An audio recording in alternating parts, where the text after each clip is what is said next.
Buckle up for 2025's Ultimate Hybrid Showdown. Today we have two of 2025's absolute best hybrid crossover SUVs that you can get on the market.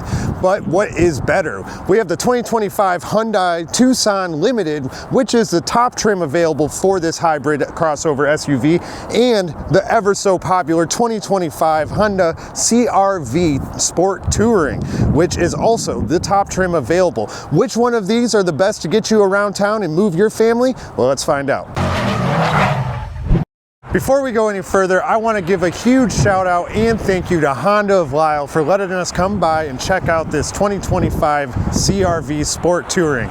Honda of Lisle is able to take care of any of your new or used Honda needs. To check them out before stopping in, just head on over to hondaoflisle.com and you'll be able to check it all out. Starting off in the front, the Honda CR-V is completely unchanged for 2025. So you still have the massive Honda logo in the front center, the piano black grille, and some nice silver lip decorations going on, and decent design overall. But it is very boxy, lots of jagged lines and straight edges, but nice long daytime running light with your tri-beam headlights. Overall, front end looks as good as ever. Coming around to the side though, we do have 19-inch wheels on this Sport Touring CR-V. Piano black again. These suckers are going to get dirty, but overall they look pretty clean. You've got the black plastic fender rail that goes all the way down and wraps alongside the body, but again you've got some piano black side view mirrors with lane departure warnings. No 360 camera on this Honda CR-V though. That's reserved only for the Hyundai. Paint to match door handles as well. A nice pop to open gas cap, so nice and easy. And then of course you've also got this silver running through, kind of framing all of the windows around. Coming around to the back though, we do have a spoiler, and again, an unchanged rear end of the CR-V. I would have liked to see this tucked up, but that's just me. It does have the all-wheel drive sticker because the top trim level of the CR-V does have all-wheel drive standard. Now, any of the lower trims, it is an option, and it costs $1,500 to get the all-wheel drive. On the bottom, we've got a couple exhaust tips. However, the one on the left is just a vent. There's no exhaust tip there, so it's just purely decoration. On the right-hand side, though, we do have an exhaust tip. There's nothing fancy going on over here. You can't kick to open the door or anything like that, but you can just press the button and it opens right up. Now you do have a good amount of space in the rear of the Honda CR-V crossover, but you cannot get underneath the floor here because that's where your battery pack is. You do have a 12-volt outlet on the left, nothing on the right. Overall though, largely unchanged. You actually have a little bit more space in the Hyundai, but as always, we must check to see if Honda is going to chop off our finger. So today we got a banana. Hey, not too shabby. My banana is still intact, so nice. All right, now the 2025 Hyundai Tucson is actually quite changed for 2025. A lot of it's visual though, and you can see it right at the front. We've got kind of this jewel style front grille. You can see the lights are basically hidden inside of parts of the grille. It looks really nice, very seamless, and I love how it just blends in. Overall, I really like the front end. Got the massive Hyundai logo there. I would say between the two, the Hyundai definitely takes the cake for the front end. It's a lot more angular.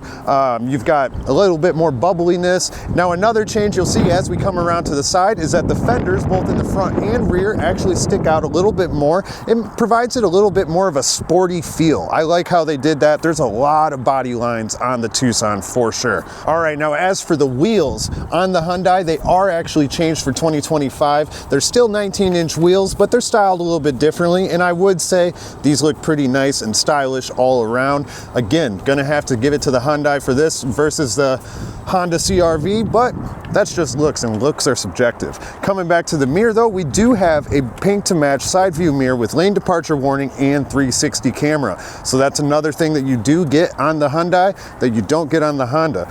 Again though, you do have some paint to match door handles. Now instead of the windows being entirely framed in chrome, we've only got it going along the top, running from the front to the rear. A little bit of stylized too. Again, the gas cap here is also a push to open as well, so nice and easy to get in. Now as we come around to the rear, one of the big changes for 2025 is the lighting changes in the front and rear. So you'll see that the rear lights actually run from the side all the way across and to the other side. Again, I think that the rear end of this looks fabulous. You've got the rear window wiper wiper actually tucked up there, how I like to see it. Again, got a nice little spoiler on the Hyundai as well. And I just really like the light setup. It's sleek, stylish, and just very clean. And again, just to open it here, you just press the button and it'll go ahead and pop open. And in here, you can see we actually have substantially more space than we had in the Honda. The floor is lower and it's actually a little bit more deep as well. Not only that, we can open this up and you got your roadside assistance stuff. So overall, it's just a lot more functional space that you have available to you. Now the changes for the rear basically stop there. You've got the same lighting and power options in the rear. So on the left-hand side, you've got a 12-volt outlet, just like in the Honda CR-V. But one thing I also notice is I feel like the rear hatch actually opens much higher. So you have a lot more workable space here. So that's why you buy an SUV, right? Well, that about wraps up the rear of the two crossover SUVs. So we may as well see if the Hyundai passes the banana test. So we got our banana. And, oh no, it ate the banana. Crap. All right, stepping into the interior of the Honda CR-V, you can see it's very dark, not a whole lot going on, but you've got the same CR-V styling that you have on the gas models as well. You got a chrome handle, one-touch operation for all your windows, your side view mirror controls. Overall, it's clean. It's just practical. It just works, right? Now, as for the seats, you do actually have a little bit more style going on there. You've got some perforation, some orange stitching, and overall, it just kind of blends in with all the black. Orange and black goes together well. But no door sill plate or anything like that. It's a CR-V after all, so nothing too crazy. But full power seats on your driver's seat, hopping in. All right, starting with the steering wheel, it's very typical. Nothing changed here from Honda. On the left-hand side, we've got multimedia controls, driver's assistance on the right, and our heated steering wheel button at the bottom there, and a little toot-toot for good measure. But behind there, we've got a couple paddle shifters, our turn signals, and our light controls, our windshield for the front and rear window wiper controls, and that's about it. To the left though, we've got our rear hatch opener, our traction control, and that is all. They're still running with these hexagon style vents as well. I personally like them, some people hate them, but again, looks are subjective. We do have a digital gauge cluster in the back there and a extremely tiny 9-inch infotainment center. And again, it's not the greatest, but it does have at least some physical controls and knobs. So like to see that at least. And then again, we also have some physical controls for our heating and air, which I do love to see that. And on this model as well, we've got a wireless charging pad, a 12-volt outlet, a Type A, a Type C, plenty of power. That's all you need. We've got a standard gear selector, our downhill acceleration control, electronic parking brake, and our brake hold. A couple okay sized cup holders, nothing to complain about there. And behind that, we've got a little coin tray, and then just our center console. Nothing too crazy. It is plenty big though, so that's nice at least. Moving up though, we've got a auto dimming rear view mirror, and then a spot to store our shades, and then our sunroof controls. Now, this is another difference between the Hyundai and the Honda. On the Hyundai, we get a panoramic roof and we only get a normal sunroof in here. But trust me, that's not where the changes stop.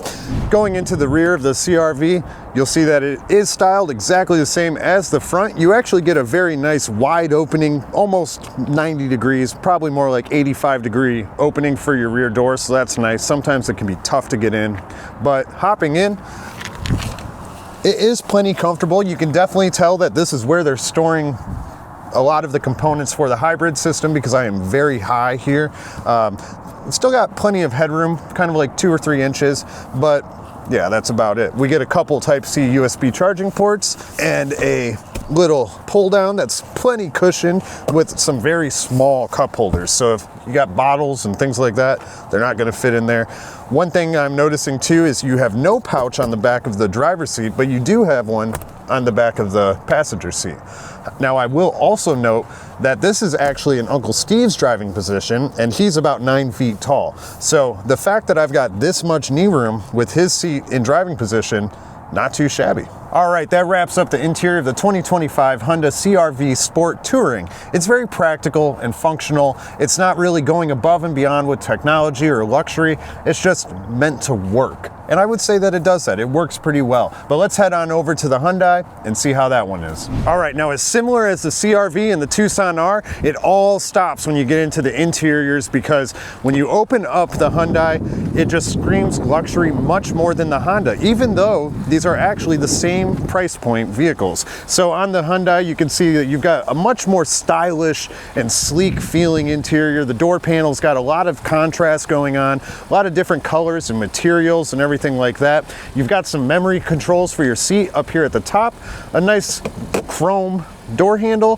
one-touch operation for all your windows and your side view mirror controls. Overall, I would say that the door panel of the Tucson is much nicer than for the Honda. But hey, let me know in the comments what you think. Maybe you like the more bare bones and just practical looks of the Honda versus this. And it's also white, gets dirty. Now you'll also see that we do have a door sill as well on the Tucson, whereas we did not on the Honda. Small, but just visual changes overall. We've got the same amount of power control on the seats, and they're styled much differently as well. They're basically full ivory, and you've got some silver on the below the headrest, and it looks not too shabby. But hopping in, it is entirely different. There are some similarities, but entirely different. The first thing that jumps out to me is that in this one, we have dual 12.9 screens in front of us, whereas in the Honda, we had a digital gauge cluster and a tiny little screen over here to the side. So if you want a little bit more functionality and control with your technology, the Tucson is definitely the way to go. But starting at the steering wheel, we've got Hyundai's new logo that they've been putting on there. On the left-hand side, we've got our driver's assistance controls and multimedia controls on the right. We've got some paddle shifters behind there. And then again, just our light controls with our turn signals on the left and our front and rear window wipers on the right. We do have a different stalk on the right hand side. Rather than the conventional gear selector, we do have a new gear selector that's a stalk. I'm not a big fan of them, but you get used to them over time. Now to the left of the steering wheel, we've got a whole gang of buttons. We've got the brightness controls for our digital gauge cluster and screens. We've got our electronic parking brake, the rear hatch button, traction control, and 12-volt battery reset. Now there are tons of other changes for 2025 in the Tucson, notably the screens, also this dash shelf that we're seeing over here on the right. Also, we get physical controls back for our infotainment center as well as our heating and air, so that's nice. I love for those to be physical buttons.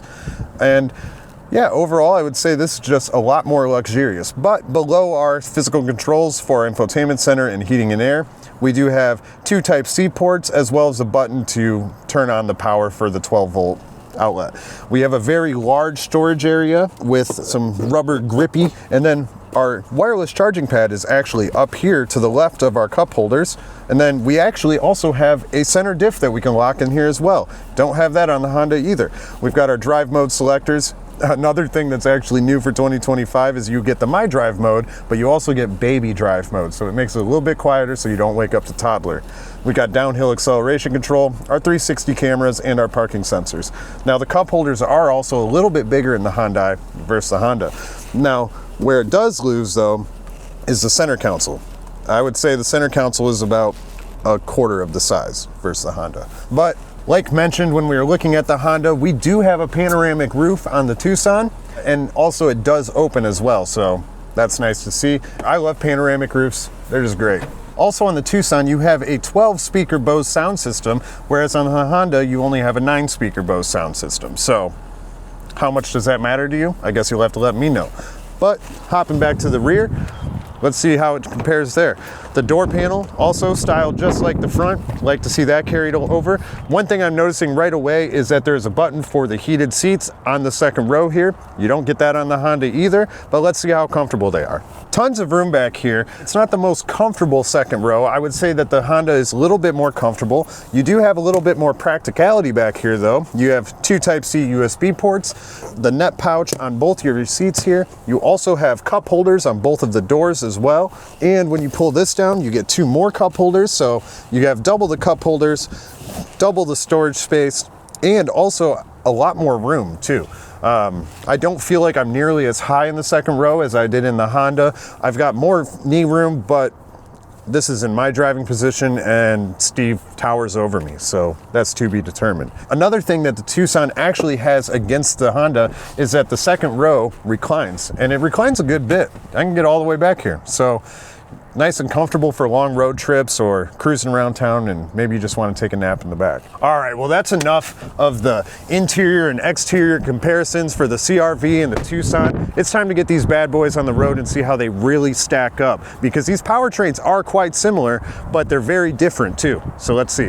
All right, now we're behind the wheel of the 2025 Hyundai Tucson Limited. Now this is, like I mentioned earlier, the top trim level of the hybrid Tucson.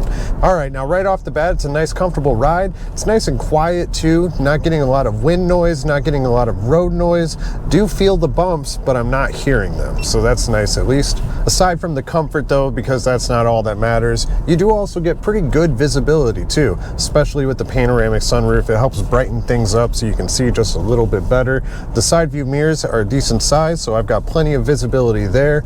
Also, with the rear window too, got good visibility there too, so nothing to complain about. The windshield is pretty raked, but no issues. Also, I can see the heads-up display with my sunglasses on. Can't always do that, so in 0.2 nice miles, to see too. traffic light camera ahead. And I guess the Hyundai will also tell you that there's a traffic camera. Sounds like a robot. It does sound like a robot. In terms of sport mode and performance and everything, what do you know about that? We have a 1.6 liter inline-4 turbocharged hybrid engine with one electric motor, and producing 178 horsepower by the gas engine itself. A combined horsepower with the electric motor is 231. And you can tell it's pretty fast, right? Yeah, it's got some kick. I had to dodge some construction there, get in front of some people, and no problem. It's probably because the acceleration due to the torque, 258 foot-pound of torque. And it has a 6-speed automatic transmission and all-wheel drive, full-time all-wheel drive. The one thing I really love, they have a center lock. Yeah. It's not a lot of car that have a center lock.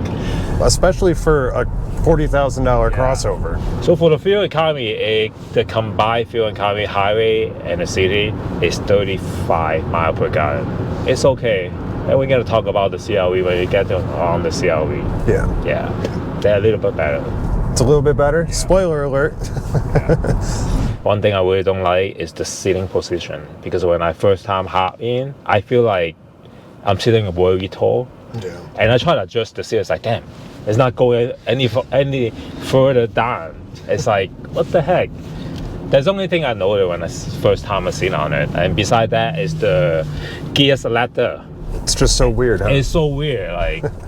So there's only two things I don't like besides it's being a Hyundai. Right.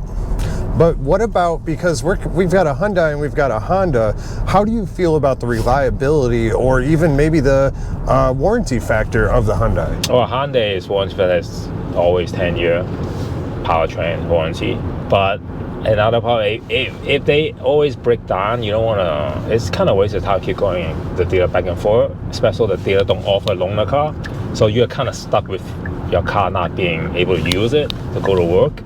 We know the Hyundai turbo engine has a problem, so that's one of the concerns. But for Honda itself, it's not that much better, you know, because they don't have a lot of data showing the hybrid engine is reliable compared to Toyota. You know, they have Prius that cab driver buy it and use it as a cab. You know, they have like over 200,000 miles without a lot of problems.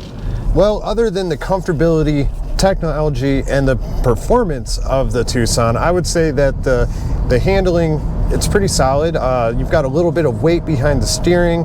It doesn't feel too light, doesn't feel too heavy. It's kind of just right, you know, like the Bears. But as well as the braking too. The braking isn't squishy.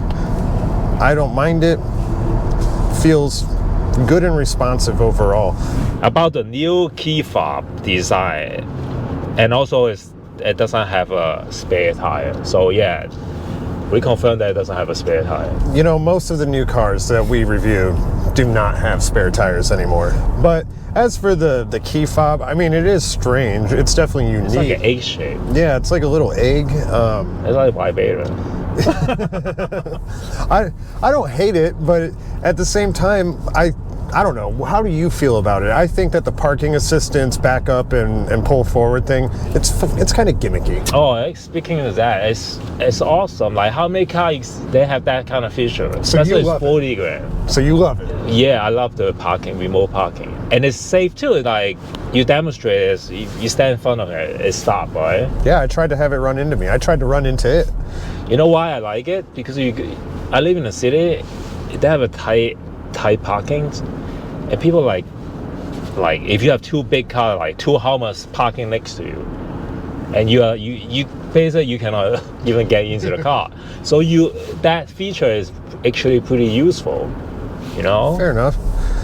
Yeah, I can see it being useful for you. That makes sense. So you guys will have to let us know in the comments. So if that's something that you would use, or hey, maybe you side with me and you think it's a gimmick too.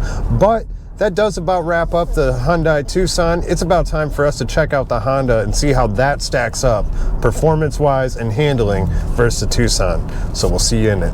All right, now we're behind the wheel of the 2025 Honda CR-V Sport Touring, which again is top trim level for 2025 for their hybrid models. And right off the bat, it is quite a bit different. One of the first things I feel when I'm in here is it is a much darker cabin. It's just got a lot darker colors in it, a lot less light coming in, and yeah, overall it just feels dark, doesn't it, Steve? Black, so black. Very black. But other than that, the visibility is a little bit worse actually than the Tucson. The side view mirrors are smaller. You get a little bit worse visibility out of the rear window and even out of the rear passenger windows too. But not that much worse. It's just a little bit worse. Do you know how I feel when I just hop onto this car? Huh. It's like, it feels like pretty simple, and it's like downgrade from like a high level to a low level. Yeah, it's just more functional and less like luxurious, right? Yeah, especially the screen.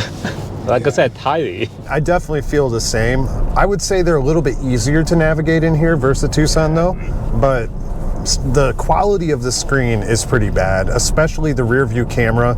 It's pretty bad. It's much better in the Tucson. It looks like you just stick like an iPad to it. Yeah, like maybe like a cheap Samsung tablet from like 8 years ago that's still using like an LCD screen or something. It just doesn't feel great. Another thing though, Steve, that's not great in here is the engine noise. There's just tons of drone, especially if you get on it. It's much louder than the Tucson when we're just getting up to speed. We're at about 30 right now, so. Well, let this truck pass. Well, no, that's cabin noise. I mean, the Tucson didn't have, there was cars driving by us for that. All right, so let's accelerate and see how it is then. It gets up to about 70 decibels. That's much higher than in the Tucson. So rolling is about 66 at 40 miles. 60, I would say, well, the 60 a little bit higher. Yeah. So much louder cabin. Also, you can hear the road noise a little bit more too, I would say. Engine noise. Yeah, the engine noise, the road noise. So it's just a louder cabin overall. Comfortability though, the seat is comfortable and it's definitely a much different seating position than the Tucson, like you mentioned. You feel a lot lower. I do. Now, another thing that you don't have in here that you do have in the Tucson is in here we only get heated seats, whereas we also had ventilated seats in the Tucson. But speaking of the seats, you noticed something that I didn't in the second row. Oh yeah, actually it can recline, but the design is, I call it pretty stupid, because you have to reach to your left. I mean, yeah, to your left or to your right if you sit on the right side. You know, you cannot reach like that. So for old people, it's kind of hard. Like, oh my God, how do you reach and recline? Right. Or like, what if you have to pick it back up? It's even harder then. Yeah. But, so I guess. But it has it. It does have it. It's just not as good. It's a stupid design. Unlike the Hyundai, just like regular seat. It's just normal. Yeah. Now, in terms of acceleration, though, I can feel it a little bit slower. It doesn't feel like they have that electric motor kick. Yeah. compared to the Hyundai. Hyundai had this electric motor kick. It felt like the instant torque in the Hyundai. Yeah, and in fact, the horsepower actually is less in this car, and 0 to 60 is less. For this car, it has a 2.0 inline-4 engine, no turbo, with an electric motor. Has the gas engine itself is 145, a little bit less than Hyundai, and then combined is 204. So it's about 30 horsepower less, 28-ish. And then foot-pound of torque is 247 foot-pound of torque. And for Hyundai, it's 258. So it's a little bit less power. And 0 to 60 is for the Honda. This Honda is 7.9 compared to 7.2. So it's almost like a whole second difference. The only thing is up is the fuel economy. Combined 37 compared to 35, so 2 miles per gallon. Yeah, so basically they're entirely comparable, but it's just the Honda's a little bit worse at everything. For the engines, yeah, this has CVT transmission that have 6-speed, and then that have turbo and hybrid, and this is no turbo and just electric motor hybrid. So if you ask me the reliability compare both, like I said, Honda doesn't have a lot of data and to prove it, unlike the Toyota, but the brand name proof is it could be a little bit reliable than a Hyundai, since Hyundai has a turbo and then a hybrid. Right. But the warranty is like one is 10 year, one is just basic 3 year, 36,000 miles. Yeah, I mean, if they both have new powertrains that are unproven, I don't know. Personally, I would lean towards the Tucson. Yeah, plus they have 10 years, you know. Yeah. I think on average, people in the US have more than one car. So in case of car breaking down, you can always switch. So yeah, and for me, I like the Hyundai better. It's just because the feature, like, it's just crazy, you know. All right. Well, now it's time that we get into arguably the most important thing when you're trying to decide between two vehicles: cost, right? That's what everybody wants to know. So currently we're in the Honda CR-V, so we may as well start with that. We actually have a lovely window sticker on this bad boy, courtesy of Honda of Lisle, and that says $42,900, so that's $42,900 for the top trim available for the hybrid CR-V. Now, the Hyundai Tucson limited hybrid is actually $42,500, so you have a $400 difference between the two. But you also have a 7-year warranty difference between the two. Yeah, on powertrain, yes. On powertrain, yes. So that's quite a big difference, and at least in that aspect. Now, there are some other differences too, such as all trim levels of the Hyundai Tucson have all-wheel drive, whereas for the CR-V, only the Sport Touring trim has it as standard. So you have to pay about $1,500 extra on any other trim level in order to get the all-wheel drive. All right, well, Steve, it's time that we get into our conclusion, though, because we pitted these two cars together. They have a lot of very similar features and, you know, powertrain options and things like that, but they're also extremely different. We've got CVT, yeah, or we've got 6-speed automatic. We've got big feature differences. It's tough. To be honest, the price point is right on the dot. It's just tough. Like, they're almost identical for the price. Yeah. But one is the brand reliability, like for the history they have. Honda is very reliable. Hyundai, they're up there moving up, but it's still not that reliable overall. It's really tough for me. It depends how long you're gonna keep your car for, you know. But some people aren't rich, so they're buying a car and they're keeping it for 8 or 10 years. You know, they're driving until the wheels fall off. So if you're taking the Honda for 8 years or you're taking the Hyundai for 8 years, one has a warranty. Wow, then I would choose the Honda because it's just, first of all, simple. If you want reliability and simple, they hand to hand together, I think, because it's less crap you need to fix. Yeah, there's definitely a lot less that could go wrong in the CR-V. For the Hyundai, they have so much feature, you know. Yeah. So the more feature you have, the more possibility that will break down, you know. Exactly. But if you talk about like 8E, I would say Honda. Like anything over 8E, I would say Honda. Anything under, just take the Hyundai. You know, you enjoy whatever all these features. You know. Right. Yeah, I tend to agree with you. I think I love the features in the Tucson, but at the same time, the CR-V is just a little bit more practical. You know, I could actually see taking a CR-V lightly off-road, you know, maybe getting to a campsite or something like that.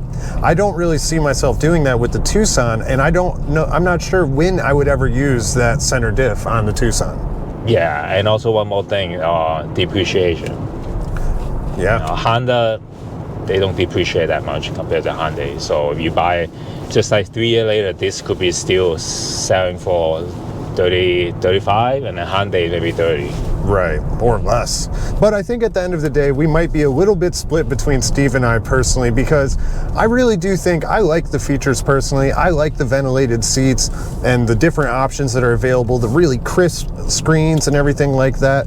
And hey, I like to fix things too, so I would probably opt for the Tucson myself, but you seem like you're leaning more towards the CR-V there. I like simple, so less shit to fix. Yeah, and I totally understand that, and I agree with that. But what you should do is go check them out for yourselves and see which one you think really takes home the cake. Is the 2025 CR-V actually that much better, even though it does have less features? Or is the Tucson the one that you should put in your driveway today? We reviewed the non-hybrid CR-V, right? Yes. Yeah, so one thing I would say, this is definitely better than the non-hybrid one, because that one is just totally completely garbage, I think. So slow, everything just so noisy. Totally agree there.